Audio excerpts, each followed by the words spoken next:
Thank you, Luov. Thanks for having us. So maybe start with the title, because I think when you look at the title and now in hindsight, it looks like the word cloud of the day so far. But we heard about democratization of insights, we heard about AI, we heard about knowledge management, all that stuff. So I think, first of all, it tells me that it's really an issue for everyone, and any industry, any company, and so on. And second, it's also something that we haven't really solved yet. And so for us, it's really about, okay, what can we do in that space? And there we want to share an example, a very small example that we're currently working on, but I hope that's also useful for you. So quick intro, myself, my name is Christian Niederauer. I'm working for Colgate-Palmolive. Globally, I'm responsible for insights, and in that regard also responsible for knowledge management. I'm happy that Olaf Lenzmann from our partner Market Logic is joining us today. And Olaf, I mean, your title is Chief Innovation and Product Officer. So yeah, what is someone like you doing? It's a bit of a mouthful. So I'm co-founder also of Market Logic, and I'm responsible for product and also for all the innovation that we're working on, specifically now with partners like Colgate and with Christian to push the envelope forward and to try and find new ways of leveraging the information that you have amassed in the future for ongoing business decisions. Great, good. So let's start with where we started. So I call it, or I recently just started calling it the more less dilemma. So the thing is, we have basically more information than ever in the past, which is great, that's good. We have also more questions because there's these concepts of data-driven decision-making. People finally understand people centricity is something that's really useful and so on, so also great. The issue is we have less insights or insights people. And that's not because we had a lot of people leaving the functions, we had reduced headcounts. That's also true in some parts of the industry. But I think it's also because we now also share resources, because now there are also data scientists, data engineers working with all the data that we have, knowledge managers. So therefore, you have less people that are really then therefore there to really distill the insights. And that's the problem, because more information, more questions, but less people really working on it. That usually does result in something that's not a good space. So is knowledge management therefore a way out? And we first thought, yeah, it is, because in the end, I mean, if you capture all the knowledge, then we should get to something like corporate learning, which is a good starting point. But like the image shows, I think we were therefore even more busy or busier with now trying to capture all the insights, making sure they are stored in the right way and so on, and therefore forgot on the way that we doing all of that stuff only to generate more and better insights. That's something with less people, or with less people really focused on that one, was also difficult. So therefore, is knowledge management a way out? It can be. It's definitely necessary as a first starting point, but it's not really the final solution for it. So maybe some facts about our knowledge management platform. So we started with that way before I started at Colgate, so you might know it when we started with it, but it's definitely a long time ago. We have around 14 to 20,000, it really depends on how you define it, research documents in there, PDFs, PPTs, Excel files, and so on. We have about 100,000 plus secondary data reports from our partners like Market Logic, Euromonitor, Mintel, Kantar, you name it, and so on. And overall, when we roughly calculated, we have around about $400 million worth of insights assets, which is great because, I mean, just imagine somebody tells you tomorrow your insights budget is 400 million. I mean, you could do a lot of things with that and answer a lot of questions. But the main issue still remains. We want to democratize insights. We have all that knowledge available, but it's so much information that nobody can really process it. So that old stat from McKinsey that says employees or knowledge employees are really having 20% of their daily work is just dedicated to finding information or searching information, not even finding, because there's no stat about finding. And if people are searching 20% of their time, I hope that at least half of them also find what they need, but it's not always the case. So therefore, it's really literally like finding the needle in the haystack.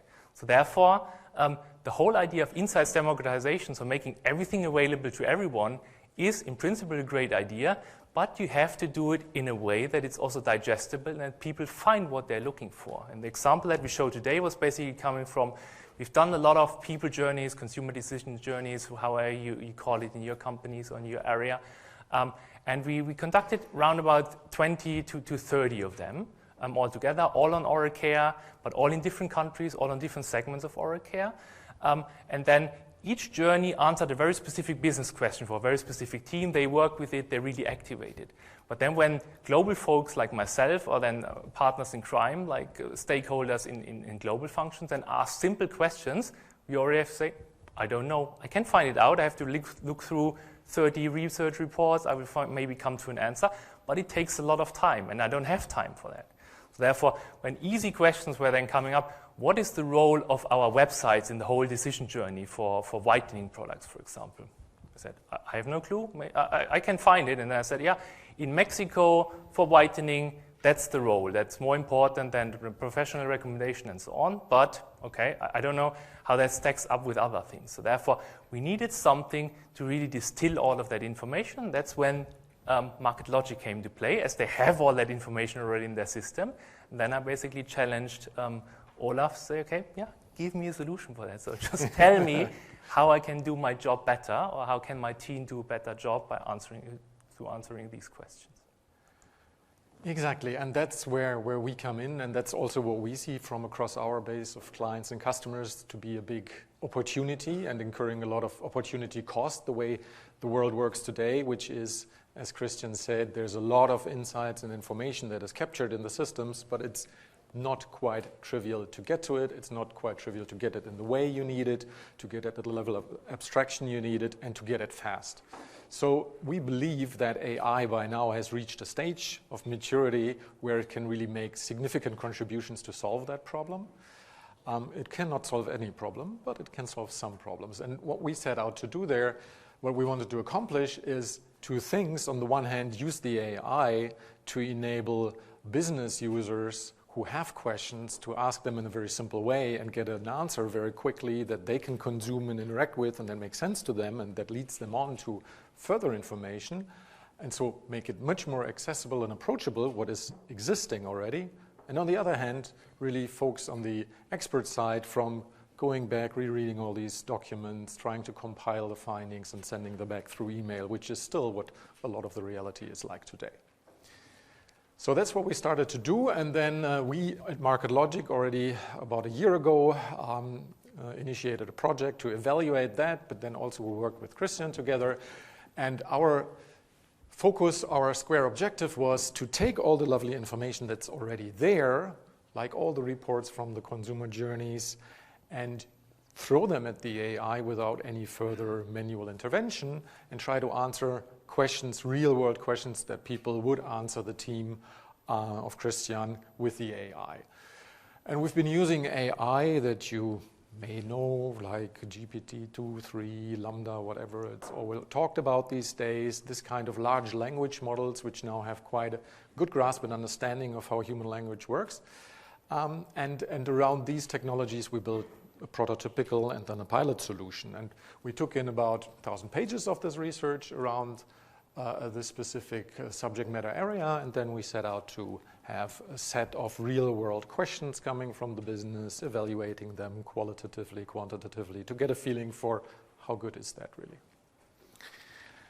And to give you an example, and unfortunately the beamer doesn't display the gray shade quite beautifully, what you could do is you could ask a question like, how often do people use whitening products, and is that different by country or by demographic area? And then you count to 3 maybe, and what you could get back from the AI is a response that by inspecting all the content that's in the system, trawling through all the findings, through all the documents, finds the most relevant pieces speaking to your question and then summarizes them, not like just pulling out text as it's there, but summarizes them into an easy to consume answer, which you see at the middle, which maybe talks about how they would use it and more sporadically than toothpaste, etc. And it then can also generate further recommendations saying, hey, you may want to look at especially this kind of report, look at page 69, it discusses this aspect of usage behavior, which is exactly relevant for what you want to understand. And we strongly believe that this kind of interaction will be very valuable and will take a lot of time from the experts, and by virtue of being very natural in the interaction, you just ask a question and get an answer instead of punching keywords into search boxes and opening PDFs. It will be much more accepted by business users, and you can serve it through so many different channels to a user. You could ask Alexa even in theory. So AI is great, but also, like Vanessa said, it's not perfect. So things are working well, and some things are not working quite so well yet. But of course, technology only gets better. That's the beauty of it. So what works very well already is going through, if you push once more, thanks, going through all the reports, picking out really the relevant findings, the relevant bits you can reproduce for those answers, and weeding out things like verbatim quotes from consumers, which of course, if you were to take them literally as the truth to generate an answer, may produce hilarious results, but are deeply wrong. That works very well. What doesn't work yet is interpreting really all those lovely infographics and visual representations with arrows indicating what's more important or less important. That is still a little bit further down the road. What we can do very well with the technology is answer general concept questions, answer anything where we find relevant content. We can generate great recommendations. Where we still are at the edge of it, so to speak, is if it comes to very nuanced question about specific target groups in specific situations and you don't find good information, then the main job is to prevent the AI from trying to be too smart and overgeneralize. And lastly, very important also for many of our international customers, this technology works across languages pretty much. So you can ask an English question and will read, so to speak, the French and German reports and come back with an answer for you in English again without you having to necessarily go into that. What it doesn't do yet is any meta-learnings or further new insight synthesis across. It rather relies on what is there already. So that's what we have. And where do we want to go? We think about AI not as like the super intelligence that somehow magically connects dots that no human could ever see. Rather, we think of it as a good enough intelligence, but one that you can scale now. And so you can do things which you couldn't do before simply because you wouldn't have the resources. So imagine, for example, people ask questions to the system and we provide answers. And then maybe we track who has asked which question when, and we maybe automatically check for any kind of new information coming in and can distribute that automatically and say, hey, you have asked this business question 6 weeks ago. Here's a relevant update that just came in yesterday, and you should look at page 25 for what really talks to what you wanted to know. Yeah. So and I think that last aspect is very important because very often we get questions way ahead of the business decision and then you provide some information, but then nobody asks you again because then they base their business decision on it. And if they're sent 6 weeks, 8 weeks later, then we might have updated information. And therefore, currently, nobody is following up. And that's a very good use case where AI can come into play and just say, okay, I know somebody asked that question, so therefore I will provide that additional information or that updated information also to these stakeholders. So basically, a very easy way to get to one-to-many communication models. Yeah, and that's basically it about our case. And as I know that there's sometimes questions is somehow difficult to ask, so that's why I said, okay, let's ask you some questions. So really, I wanted to understand what is your experience with insights democratization. So what's working, what's not working, and have you used AI for it, and where do you see also use cases for it?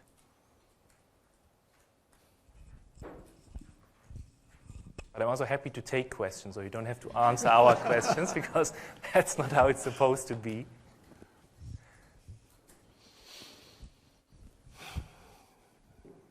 Very quiet. Yes. I don't have an answer. I mean, I do have some answers, but I'm probably interested in a question a little bit more, which is I'd love to understand a little bit more of what is your, like in your collaboration, what's been the sort of the data sharing process, and how do you ensure IP across the outcomes that are generated?